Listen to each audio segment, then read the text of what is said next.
what we're going to be doing is doing a lot of wet and wet and manipulating the paint around to make clouds. And this is sort of the underpainting of where we're going. Okay, now this is more complex. This was actually my inspiration for how I started this off. But I figured no one would be very excited about those colors. Looks like bars. Cause, I like it, though. yeah, it looks like, yeah, a nuclear winter or something, you know. So, let's see, okay. So, I'm kind of using that as my go-by. And kind of using this for color. And eventually, we get to working this. But you may do several of these today. You could also take a half sheet, a half of a quarter sheet. You could quarter that and do some little bitty sizes if you wanted to. But I think for working wet and wet, you're better off being a little bit larger. Okay, so this is half of a quarter sheet, I think.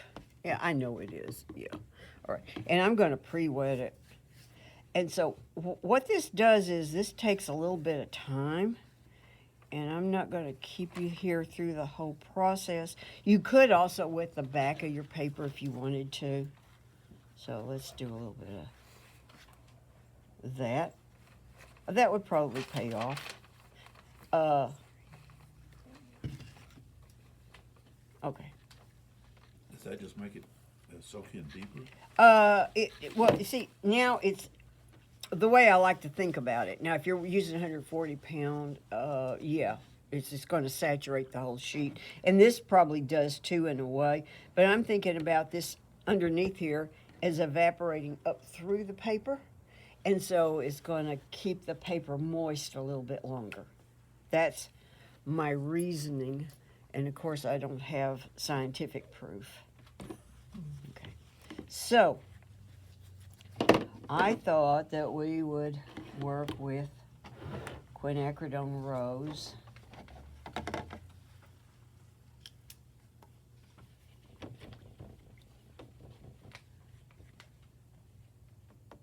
New Gamboge, a little bit of New Gamboge. Well, you could use more if you wanted. And ultramarine. You know, you could pick your own colors that you like for this too. I don't want anyone to, this is really not something where you're working with a formula.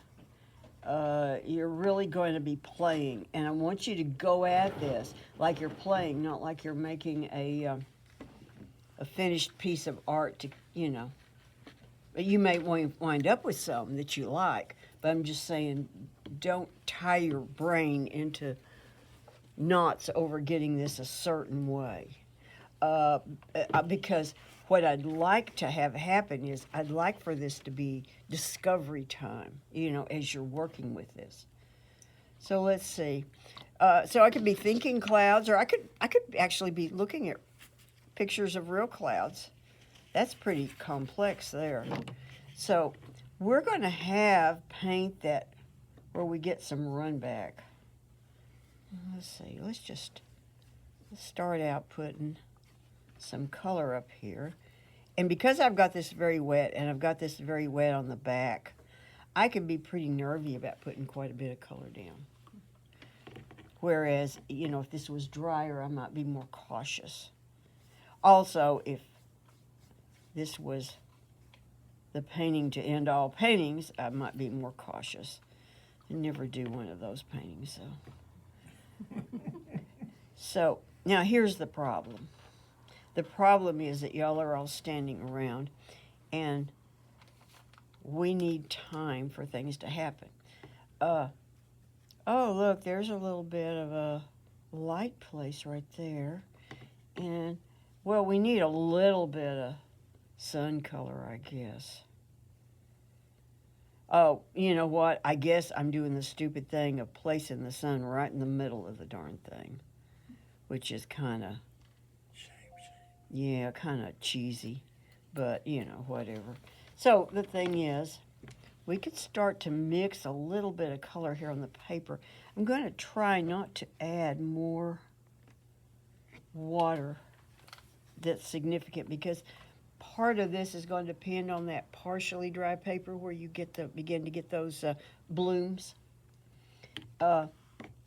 So let's pick up a little bit of ultramarine maybe and begin to move it in. And you could kind of think in terms of some interesting places on here. See, and you're working horizontal strokes all the while, because this gives it the feeling of being a landscape. Even if you just put two lines across there and they're horizontal, your brain will start seeing landscape. Oh, I kind of like that, just like that. Well, that defeats the whole purpose, because we need to have to do other things to it. So let's just put a little. I'm planning on water down here, but it could have some rocks in front of it too.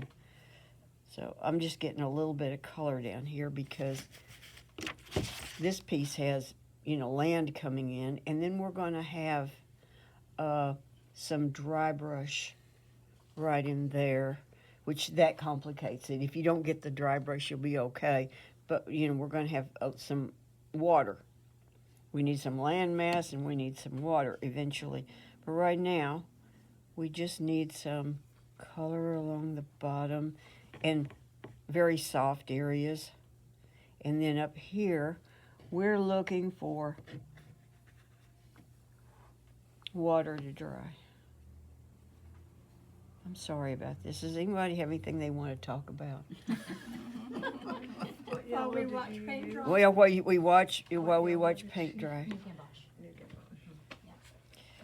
Okay. Let's see. So the thing is that if I do this without getting it wetter, I could still play in it, I can still play little bits. Although most of what I want to do, because I already have a lot of color out here, most of what I want to do entails having some blooms. Still, you could have a few. Oh, gee. So as you're playing with it, because you're sitting here and you're bored, and so you got to keep on doing stuff. I know you all. I know you all. And the other thing you could do is you could start a second one. I really recommend that at this stage on your first one that you don't start a second one. But a little bit further down the line, you may actually want to do keep two of them going. So I tell you what, we will look at these other starts while we're waiting for paint to dry. Here's one. So this I didn't wait long enough. You could tell, though, I worked in here. It still feels soft and cloud-like, and that could be adequate for what we're doing. I spent maybe 10, 12 minutes playing with this. And that's part of the Zen thing. It's also part of the learning what your paint's going to do. So you're getting to really know watercolor better as you play into this. So I would say a big part of this exercise is really about that, spending that little bit of Zen time and watching this thing, what it does, and waiting for water to dry, but maybe messing with it little bits, and making discoveries. This one is one step further down the line, because I did that beginning part, and then when this was dry, I came back and added some water area here. Now I've got one more step to do where I put other stuff in and finish it. And a lot of that will be wet, but not all of it. Because you can see right here, you can see that we've got crisp edges here, a little bit of dry brush look even, and crisp edges there and here. So this area was dry, and then this area was wet.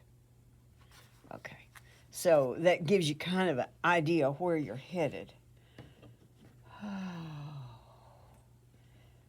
What colors did you use on that? Oh golly, that's been so many years ago. I just Oh. found this in the, because it's It's like not when you recent, clean out a okay. closet, you know, Okay. kind of thing. So I'm pretty sure that this has got ultramarine, and this is some of my favorite stuff. Ultramarine and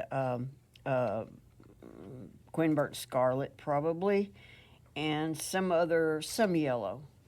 It was probably almost certainly just three colors. Probably Quinn Gold. I'm not sure. I'm thinking it probably wasn't. Oh, okay. What? But then maybe it was. It kind of looks like Queen. It kind of does, doesn't it? Yeah. Mhm. Yeah. Just 'cause it's Okay. Let's say that it was. Okay. So. Okay.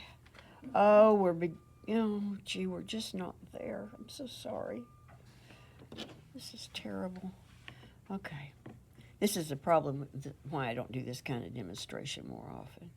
You know, I could go ahead. I'm not going to get a decent bloom here because I want to wait till the sheen starts to go away. But I can add little bits of water here, and you can see that I'm just sort of tapping in little bits of water. And if I had waited until the And you want my fan? no, that actually undoes the effect. Okay. Okay, you have to let it just naturally. Okay, so you can see though there's a little bit of cloud because the water is pushing the other paint out of the way because it's still wet. As it begins to dry, you would get more dramatic edges that make for clouds that are a little more exciting. So basically, I'm taking my brush. I've got that number 1, in case some of you are wondering. And I'm kind of raking the water off, but there's still enough left here. I'm not letting down too much. So I can just come into this. Some colors are going to move more than others.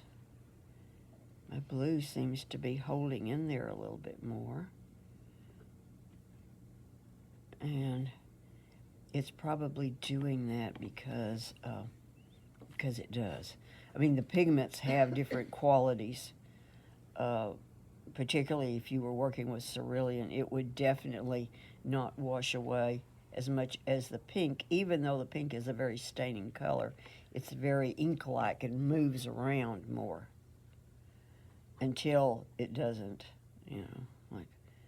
Okay, so I've got kind of, okay, here's the other thing I could do. If it's really, really wet and I drop some water in like that, I could squeeze my brush out and pull up some of that paint where it's really wet. And then to make that last, I can drop a little more water back in so it kind of holds its place. But that's another technique you could use. So you can see I've sort of got, I'm gonna go with that. But if you will have more time because you don't have people staring at you. And so I would suggest letting that, just as that sheen goes off, that's your time. That's your magic moment when you can make that push that makes great clouds. Okay.